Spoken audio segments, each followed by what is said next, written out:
आइए इस वीडियो की सहायता से हम यह सत्यापित करना सीखेंगे कि किसी वृत्त के केंद्र से जीवा पर डाला गया लंब जीवा को समद्विभाजित करता है। यही हम सिद्ध करेंगे।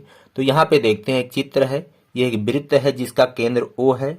इसकी एक जीवा है PQ। इस जीवा PQ पर केंद्र O से एक लंब डाला गया है OM।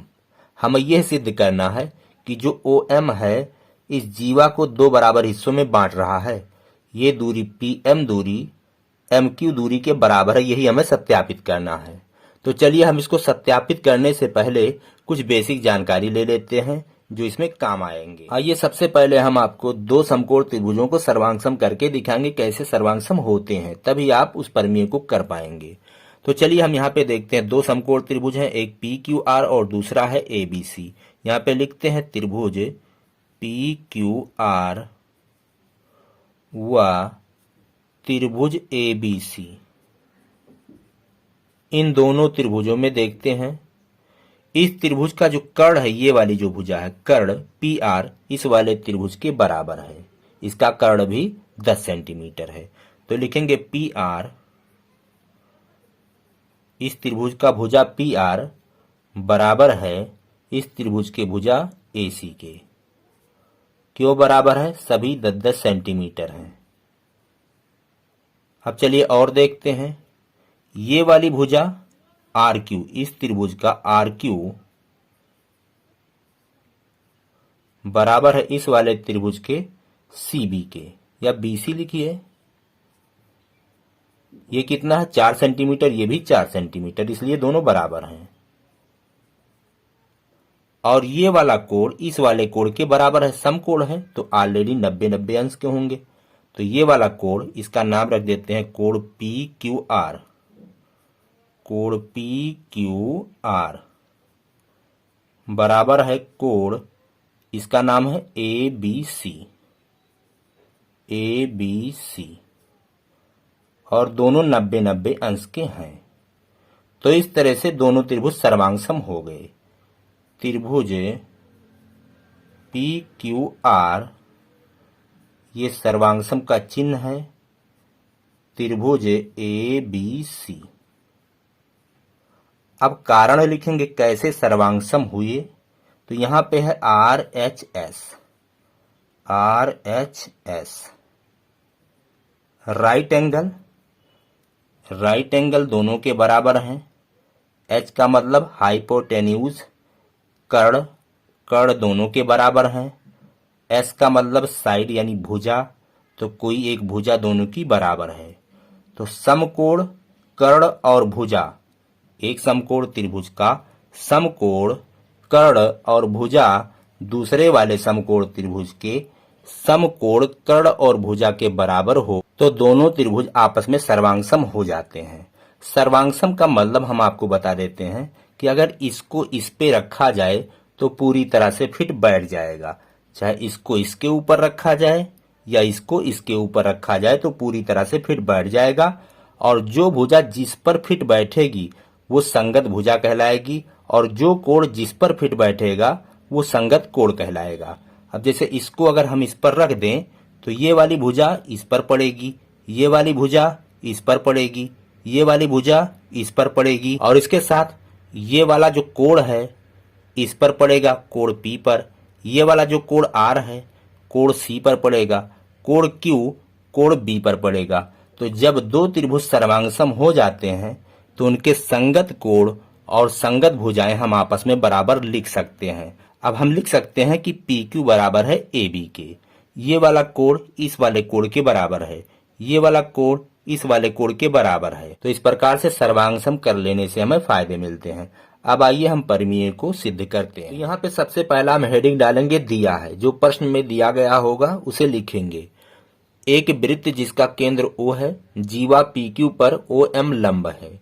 एक वृत्त है जिसका केंद्र O है और ये जो जीवा PQ है उस पर OM लंब है। अब हमें क्या सिद्ध करना है उसको लिखेंगे। तो दूसरा हेडिंग होगा सिद्ध करना है। क्या चीज? PM बराबर QM। ये वाली जो दूरी है PM, ये वाली दूरी इस वाले MQ दूरी के बराबर है, ये बराबर इसके है, इसे हमें सिद्ध करना है। तो अब कैसे सिद्ध करेंगे? इसमें कुछ हमें रचना करना होगा। तो तीसरा हेडिंग डालेंगे रचना। रचना क्या चीज रचना करेंगे? पी को ओ से और क्यू को ओ से मिलाएंगे। तो आइए मिला लेते हैं। हमने यहाँ पे ओ को पी और क्यू से मिला लिया, उसे लिखेंगे ओ को पी और क्यू से मिलाते हैं, क्यू से मिलाते हैं।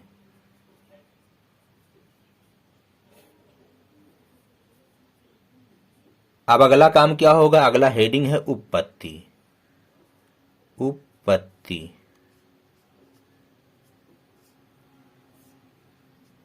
अब यहां देखिए आपको दो त्रिभुज दिख रहे हैं, एक ये वाला और दूसरा ये वाला। इसका नाम है OMP और इसका नाम है OMQ। इन दोनों त्रिभुजों को जब सर्वांगसम कर लेंगे तो सिद्ध हो जाएगा। तो त्रिभुज OMP व त्रिभुज OMQ में दोनों समकोण त्रिभुज हैं। OM लंब है PQ पर, तो ये वाला कोण 90 अंश और ये वाला कोण दोनों 90-90 अंश के हैं। अब दोनों त्रिभुजों में देखते हैं, इस वाले त्रिभुज में ये कोण इस वाले त्रिभुज के इस कोण के बराबर है। तो इस वाले त्रिभुज का कोण OMP, ये वाला कोण बराबर है इस वाले कोण के। इस त्रिभुज का कौन सा कोण? कोण OMQ। और कितने कितने अंश के हैं? दोनों 90-90 अंश के हैं। हम कारण में यहां लिख सकते हैं कि OM वो लंब है PQ पर, इसलिए। अब देखते हैं दूसरा कारण। OM बराबर है OM के, उभयनिष्ठ है। OM बराबर OM, यहां लिखेंगे उभयनिष्ठ। उभयनिष्ठ यानी कॉमन। अब तीसरा देखते हैं, इस त्रिभुज की भुजा OP इस त्रिभुज की भुजा OQ के बराबर है।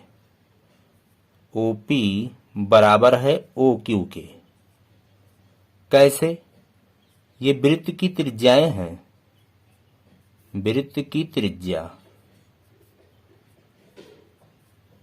और किसी वृत्त की त्रिज्याएं आपस में सब बराबर होती हैं। अब यहां तीनों से देखिए, त्रिभुज OMP वो सर्वांगसम हो गया त्रिभुज OMQ के। हम यहां लिख देंगे कि इसलिए ये दोनों त्रिभुज सर्वांगसम हो गए। इसका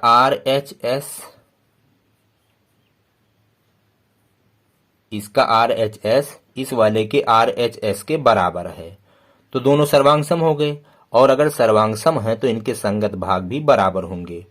तो ये वाली जो भुजा है PM, इस त्रिभुज का जो भुजा PM है वो इस वाले त्रिभुज के भुजा QM के बराबर है। तो इसलिए लिखेंगे PM बराबर QM। इस वाले त्रिभुज की भुजा PM इस वाले त्रिभुज की भुजा QM के बराबर होगी, और यही तो हमें सत्यापित करना था। यहाँ पे देखिए PM बराबर QM, तो आपका सत्यापित हो गया। इसी प्रकार से आप भी सत्यापित कर सकते हैं।